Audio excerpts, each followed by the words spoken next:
Now we're on the final one. So you're doing good, you guys. Okay. All right. So if you have a rat in your chart and where it is located, and you actually have some good energies in your chart, not necessarily for the space this year, but in the chart you have some very good brain power to learn something new. So, this is a world where we're ever changing and we have to keep up. So this is an animal that definitely could help you learn a new way of operating and implement a new skill that you could be rewarded for. So if you're employed, try to get a better positioning. So, I realize that there has been cutbacks and loss of so much in this past year. So, this might be, a better time than any to try to get yourself back on track. And I would say this for all of the animals, but there are certain animals that it's going to be easier. You have the brain power to absorb it. So sometimes people learn things and it's, in out. This one, you actually can retain it. So that's really nice.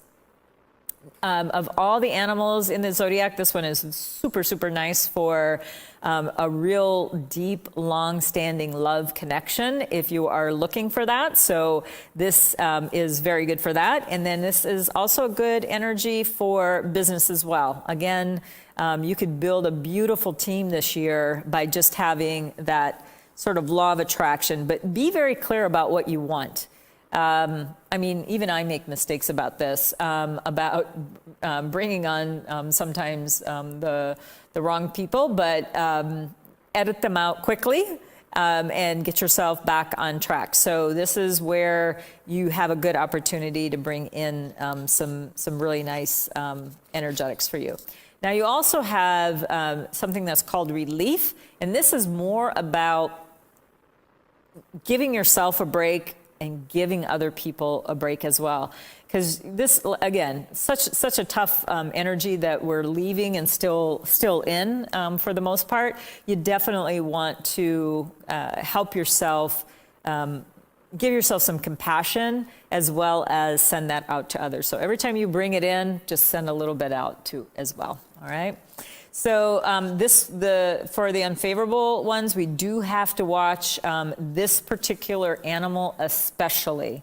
This one is an animal that is going to, for the year, is going to carry the what we call the illness energy. So you do have to, I really want you to focus on your wellness. Of everything I just said, if you're not well, you're not going to be able to get the good stuff. So focus on your health starting today. Make good choices today. Every time, it's very easy to just crawl into bed with my iPad. I'm watching something. My husband's watching something else. And so every time and this is one I'll be quite honest, I'm working on, but I'm doing meditation at night instead. And every time I do that, I kind of say out loud or under my breath, "You just made a good choice today, Kathleen." So that's what I want you to start doing. Start making good choices about your health, because you're going to need it if you don't heed my advice. All right. And then there could even be a potential surgery if we let things go a little bit chronic. So you do want to take care. So again, focus on the good, but don't ignore what I just said about your health. All right, let's go on to the best friends of the rat, which is the ox, which is the year of. So we've got that going for the rats. And then the 3 harmony is monkey, rat, and dragon, which brings more water into our chart. And then the clash animals are the rat and horse. So this is the vibration we're leaving, the rat and horse, and now we're going into the ox.